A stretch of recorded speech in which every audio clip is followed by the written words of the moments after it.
Hey everybody, happy Friday. Today is February 2nd.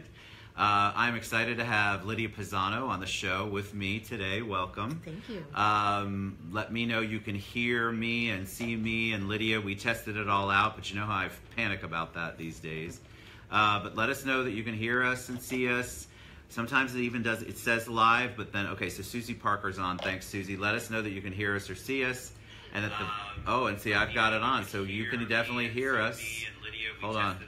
Here we go. This is the great thing about not having a producer. Hey, Jen Waterman. Let us know you can hear us and see us, but welcome. I think you can, obviously, so I'm on there. Welcome. Well, thank you. We have known each other for a long time, right? We have. And Lydia, I think I started knowing, I knew Lydia through the real estate world. And then became fascinated, obviously. Thank you, Diane. Appreciate you guys. So they can hear us and see us. Oh, great. I got to know that you got involved in politics, and you are now the mayor of Belle Isle. But it wasn't always that way. So give them a little bit of history about Lydia Pisano. Sure. Well, you know, I got into real estate 23 years ago this month. Wow, you were 5. I was 23 years ago. And I loved it. And when I became, part of the board of directors for the Orlando Regional Realtor Association, and I was so involved in the Florida Association and National, I just wanted to keep going. And once you become president and past president of ORA, there's not much to do. That's right, you were president. I was. Oh, Gina Lee Duncan says hi. Hi, Gina. She's awesome, Love isn't Gina. she? She is. She's amazing. She does a lot. She does. Yes. So that's right, you were ORA president. I was. When was that? 2004, 2005. Because you were just there when they were doing the gavel pass thing. Correct. Recently. Yeah, that was amazing. It was. So 2005, my term was up, and then you become, immediate past president. Well, there was a seat in Belle Isle up for city council, and it was an incumbent, though, and I thought, well, I'm going to run and see what happens, and I won. So nice. I was, was that your first foray into politics? Was that your first elected position? Yes, it was. Wow. And my first campaign. But why? Like, what made you... I think a lot of people want to get involved. I think in this day and age, people are certainly thinking about getting more involved. It doesn't mean you have to run, but it definitely means people are looking to serve on committees and be part of things. What was your motivation at that point? It's just something I always wanted to do. I always wanted to be a city commissioner.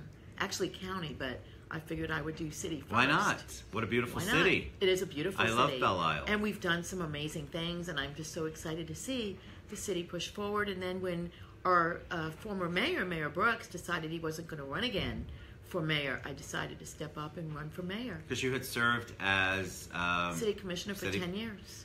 And then you were vice mayor. I was vice mayor during the different years, yes. It's amazing. That's Tony Tate says hi. It's super Hi, Lydia. Tony. And Eric Rollins. Hey, Eric. Hey, Eric. So I can actually see that far. That's why I don't put the camera too far away. I can't see that Okay, it's far. all right. So I'll tell you when everybody... Perfect. And that's why I have this as a backup in case my eyes really go bad. Excellent.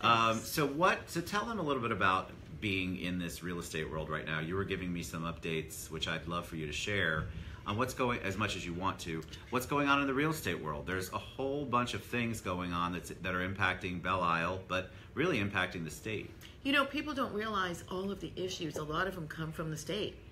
And one of the lacks that we have right now is a lack of affordable housing. That is a huge issue. You've got military families, you've got first-time home couples, who want to buy instead of renting, and the rents are just outrageous. Why is the rent so bad? Is it because the demand is... that's why I did all caps, Eric. I love you. Is it because the demand is there? It just seems like you're out monetizing. People can't afford the payments for the rent.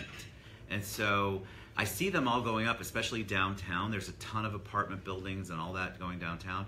But those rents are outrageous. They're so much more than most of the mortgages that I do. They are, exactly. But what's the draw there? Why are people going down there? Is because they're building them, and they're building them close to the city, and they want... walkable communities. Correct. Walkable communities. Commissioner McMullen says, hey, Mayor. Hello, how are you? We love HAP. We do. So yeah, I think that they want the downtown living, but that is so much money to spend. And then doesn't that impact... Yes, John, I love you. I have to pay attention. Doesn't that impact the schools and impact everything? Everything. So what's the solution there then? The solution is to find more ways to come up with affordable housing that couples can afford. Now remember, it's different to afford a $1,500, $1,600 rent than it is, as you know, to afford a $1,500 or $1,600 mortgage. Correct. And a lot of the millennials are looking at mortgages as long term. They don't want a 30-year commitment or even a 15-year commitment. They want to be able to just up and go. Not all, but most. No, but they're definitely more nomadic, for lack of a better word. They like to pick up and go, and Uber, and they don't Uber, want cars, yes. and no. So they want to be in a walkable area like downtown, so they can have the nightlife and choices of restaurants and entertainment, and good for them. Right, but I think you're right. But the other people with affordable housing, if most people can't afford the $2,000 a month rent for a 1-bedroom or 1.5 bedroom downtown. It sounds pretty. But a lot of people aren't in a position to do that. So what are we doing around, are you part of the solution as far as housing goes and affordable housing, or what are your ideas on that? Well, there needs to be, with these new developments that come in, I think developers need to look, and instead of making 2,500 to 3,000 square feet, make them smaller, cluster them a little bit. They want more green space. It's just incredible. The millennials and the new buyers today, they don't even want a lot of square footage. Right. So they'd rather have a smaller lot clustered with bigger. Everybody wants a dog park. Give them dog parks. Give them playgrounds. And they also don't. I feel like, and I'm one of those. I'm kind of we're getting ready to downsize a little bit, but I think a lot of them don't want the upkeep issues. They don't want to deal with, like you said, the long term, and then the maintenance. So if you're in an apartment or you're even in a condo, a smaller condo, less square footage, you've got all of the maintenance pretty much taken care of. Yeah, exactly. And nobody wants to deal with it. Nobody wants. I know for me personally, having to depend on somebody to work on my lawn or work on my pool, that is in and of itself a lot of work. I know it doesn't sound like that, but you're constantly having to have things done. And as your house gets older, like my house is 1960 ranch house. So imagine, even though it was updated when I bought it, we're 13 years later. So guess what's happening? Things are starting to go, and then I'm responsible. And no fault. Right. And so they're starting to go. So now I have to figure out: am I going to be replumbed? What am I going to do? I just had the roof done, and those are all things that happen. And the buyers right now, the millennials and younger, they don't want to deal with that. And I can't necessarily blame them. It's also the reason why. Hey, Seneca. It's also the reason why I truly believe people love working at the club, for example. If you think about it, the millennials are utilizing this office space for $150 a month. Plus, if they eat food, it's still less expensive than going to Panera half the time. And so they know how to really budget I feel like they know how to budget their money. And they also want to be mobile. There's no overhead. So Gina Lee asked, if you get a chance, chat a bit about your awesome track record of supporting diversity and inclusion, LGBT community. Love you, Mayor. Oh, I love you please too, Gina. Absolutely. So, one of the things is, and I'm a big fair housing proponent, but one of the things that needs to happen is more inclusion. And a lot of people, unfortunately, still have the old mindset. And hopefully that changes with time, Gina. And I know Gina has taught me a lot. And Gina is doing an amazing job making that happen, especially in the transgender community. And so what happens, though, on the inclusion? Because I'm a big supporter. Obviously, I love the LGBT community. And I know that even within the community, there are different groups. And everybody's kind of figuring out how to handle the diversity and how to, even within the group, how to handle the different groups within LGBT. But what is the inclusion? Why is that an issue as far as housing goes? Here's what needs to happen. And I say this all the time, and I teach this as well. Everybody needs to stop looking at color and gender and everything else and just treat everybody the same. And if we did that, we'd have a much happier place. The world is just too judgmental today, and it's a huge issue. And what's funny is it's true, but I feel like that's not the message that's out there. The message is that we are more inclusive, and I believe we've made progress. We have, don't get me wrong. but it's definitely not still different. there. It's still there, and then some people don't even realize that they are exclusive and not inclusive. And when you challenge them on it, it's kind of an epiphany for them. I think that's why the trainings, and I know there are so many diversity trainings, so many of the companies, universities have diversity departments, have diversity chairs, and it's really not just a buzzword, it's actually something that needs to be taught And exposed is probably the wrong word, but people need to know that maybe their old way of thinking, they might not think they're like that, but they really are. You're being exclusive rather than inclusive. Mm-hmm. And it's sad, but hopefully with more education and more time, and Gina's going around teaching everybody as well, this will be a thing of the past. I love it. Well, I would love that too. So talk about some real estate trends, since she is also a realtor by trade. Some real estate trends that we have going on in the city, because people are always talking about what's the market like. And then, of course, on the mortgage side, since I know this part, we've seen rates begin to creep up, which they've been threatening for the past how long? It's overdue. Yeah, and it's coming, but man, the minute that it really hits, even yesterday or the day before, I had people in a panic mode. We're still at historically low interest rates, but talk about what you see as far as your experience and the government, all of the government things that you know about and are privy to. What's going on in our little community? Well, as far as the market goes, we've got about a 2.5 month supply of inventory, and prices are creeping up. We're in a seller's market still. It's been that way for a long time. And when something comes on the market and it's priced correctly and it shows well and it's fully accessible, it's gone in a matter of days, bidding war. And isn't that so? Eileen says hi. Hi, Eileen Winfrey. Yes.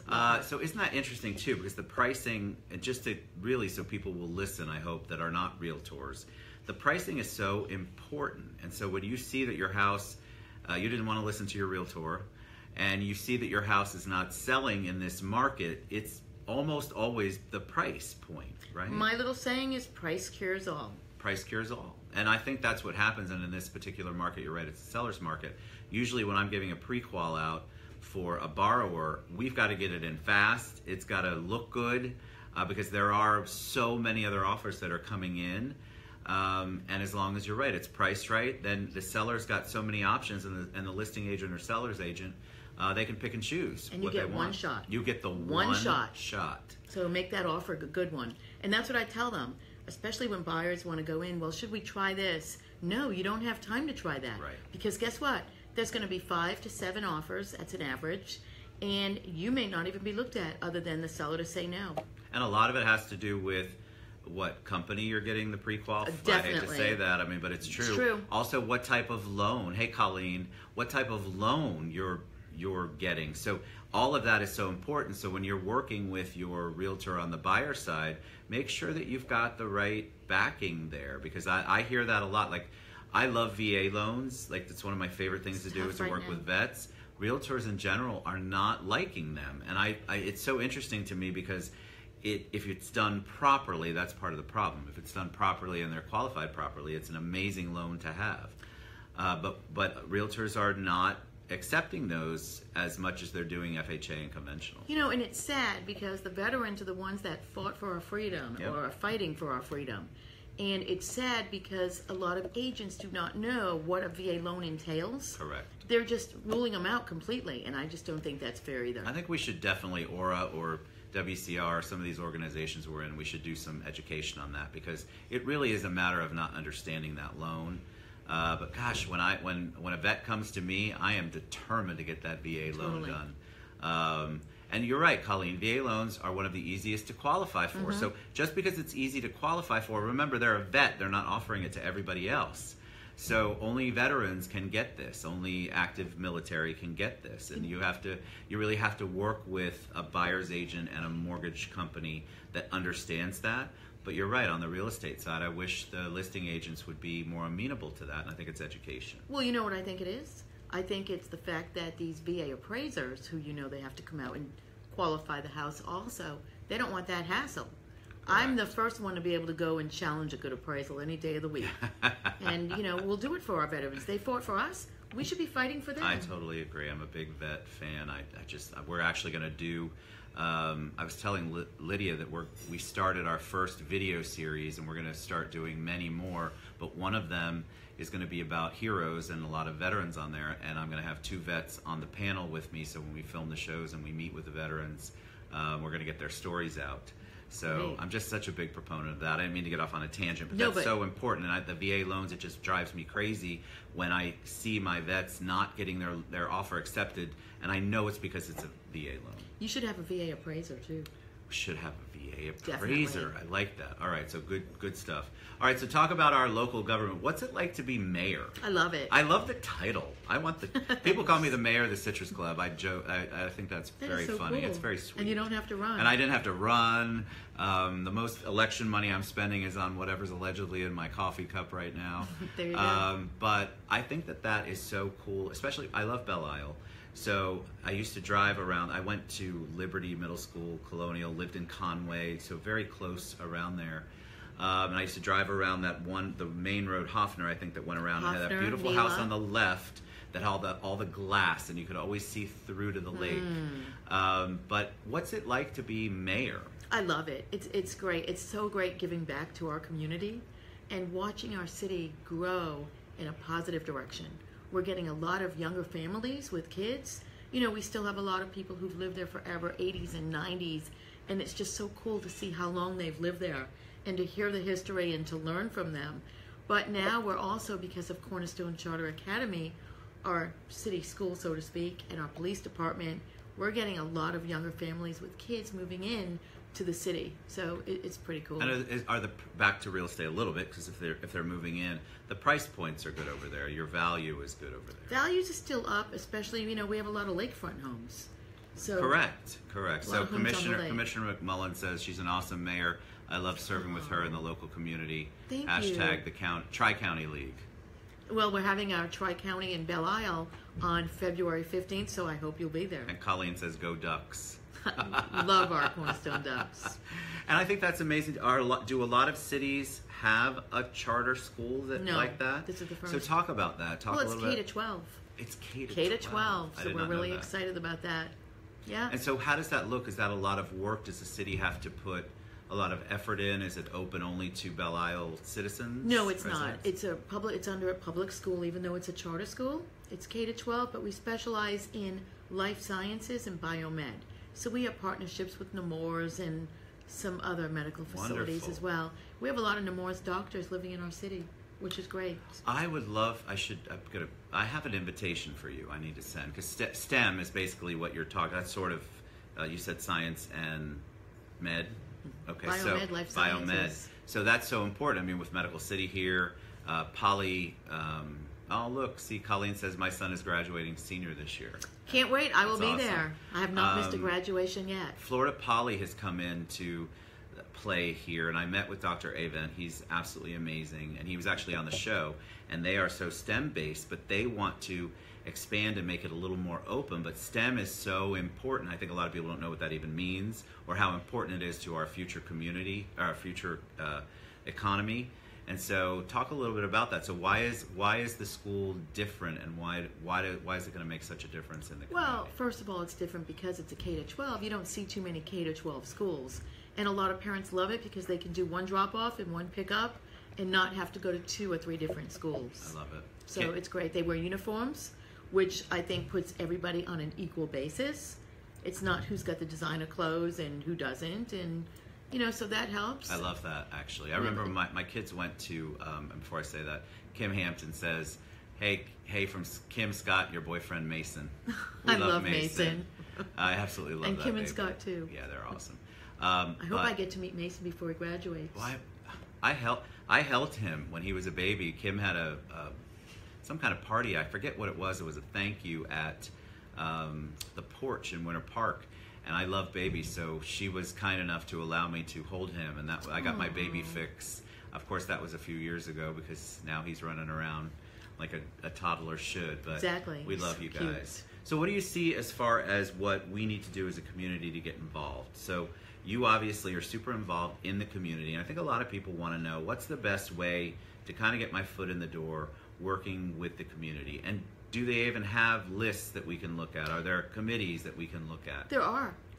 Every county, city has committees, things that people can get involved in, the local schools. If you like coaching, which I love, because, you know, I do Conway Falcons cheerleading coach. Love it. Get on, you know, join something. If it's sports or just civic duty, sign up for something. Because I think what that does is it gives you an opportunity to really see the nitty-gritty of what's going on in your city or your community. And then I think that I wish that we had more involvement from the kids. And I know the kids do get involved, but I would love it if it was more organized and easier to, like, when my kids went to school, they had hours they had to get done, but it was all about the hours and not necessarily the activity. Of course, Stacy and I made sure that it was about the activity, but a lot of parents, it's just because it's something they have to do extra. They didn't realize what an amazing opportunity that is for the kids to really see what's going on, and it touches so many lives. It does, and we've had a lot of Cornerstone kids do Christmas caroling to our elder residents. We call them elder but wiser residents. Work with our police department, get them involved in the Explorers. There's so much for kids to do. We had kids help wrapping gifts for the toy drive that we did, which we helped over 250 kids. See, I think that's the stuff. If we can instill it at an early age, then they become appreciative of what they have, and then I think even more appreciative when they are giving to people who are less fortunate. And it just gets them immediately involved, because right now, and I hear it all the time on the show, the kids are so into the video games, and there's not a lot of one-on-one interaction. Even in the schools sometimes there's not, because the schools are so technology oriented, which they need to be, but then there's not enough of the one-on-one personal communication emphasis, it feels like. And you know what the biggest complaint I hear is when I say to people, why don't you get involved? Why don't you make a difference? Well, there's, just not enough time in the day. Well, here's my theory. We all get 24 hours, right, and it's how you plan it and it's how you spend it. That's correct. The planning is so important, and it is. And if you actually, and I would not want to be one of these people that did this because I'm guilty. If I looked at how much time I spend on social media versus socializing, I would probably be mortified at myself. And I think that if you could take a look at yourself and realize where you're spending your time, there is time to do volunteer work. And there's so much, like, people like Ted, you're at every event, you're all over the place. Well, it's important to me, so I make the time to be there. Like, we're doing the shoe walk. I'm walking in shoes again, high heels next Thursday downtown. Oh, I'll miss it. I'll be in Tallahassee. Oh, that's right, because you were going to come next week. But that kind of stuff, it's so simple and easy. It took me 5 minutes to sign up. We have a team around us, and we're doing good, and it's good for the community. And I think there's just it could be a million different things that you can get involved with. Well, contact the YMCA and see what equipment they need, to help the kids, and maybe do a fundraiser or go around collecting. I'm working right now. Commissioner Clark is working on collecting tennis rackets for Paramore Center. Wonderful. So we're trying to put some things together. There's always stuff that can be done. And if you can't find one, call me. I will find one for call you. Lydia, or you can reach out to me too. Like, I've had guests on, I didn't even know about their program. So there are so many things that could meet your particular need or what it is that you want to give back to that might interest you. And I know for a lot of people that's what it is. Well, I don't want to go on a mission trip, or man, I don't really want to serve food. Well, that's not all there is to charity work and community work. That's not all there is to being involved and getting involved with your community. It's not like you're out there on the highway cleaning up all the time. Maybe that's what you want to do, and that's great. But you don't have to do that. There's so many options, and Rebecca just said it too. There's just so many ways to get involved. Look at your county, your city, everywhere around you. Google an organization that you have heard about. Like, we had somebody Dr. Shanta, who was on, and her hashtag is Good in the Hood. There's Good in the Hood. And she does amazing work. I didn't know anything about her program. And she helps 20, 30 kids every single day. Amazing. Keeping them off the street, keeping them active and involved, and teaching them things with little to no help.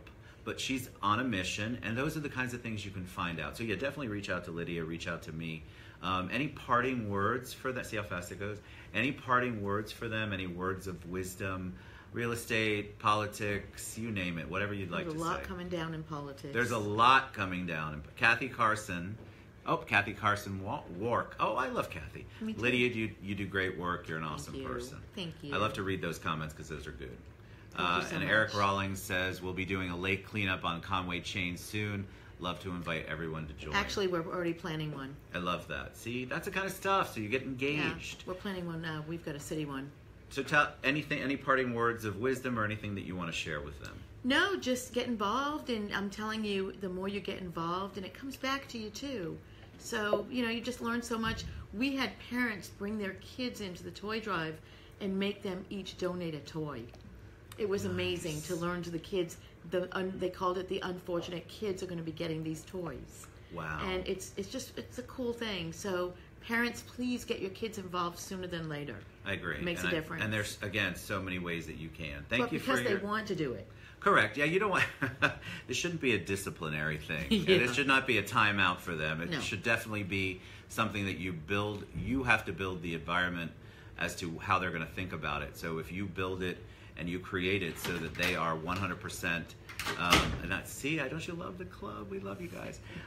So that you're 100% engaging them rather than forcing them to do it. That's so critical, because that's the last thing you want them to grow up, is hating community service because they were forced to do it. Definitely. So find something you're interested in, they're interested in, do the research. And there's so much. There are so many things that I would still love to be involved with, and there's so much that you can do. So thank you for your service. I appreciate it. Thank you, and thank you for having me. I'm very, very excited to have you on the show. You obviously have a lot of people who love you on the show, and I love the fact that they all commented.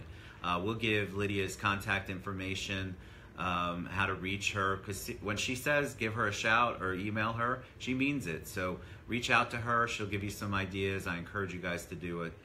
Thank you for tuning in, everybody. We love you, and I appreciate you so much. Thank you for all you do. Have a great time in Tallahassee next week. We could have a whole discussion about politics at maybe the next one. We'll see how that goes. We've got a little longer before it all starts to go crazy. But I would love to have that. And Bonnie Shear says, hey, Lydia, hey, Ted, love you. Hey, Lots Bonnie. of great people on here come to visit you. All right. We love you guys. See you soon. Thank you. Bye. Thank you.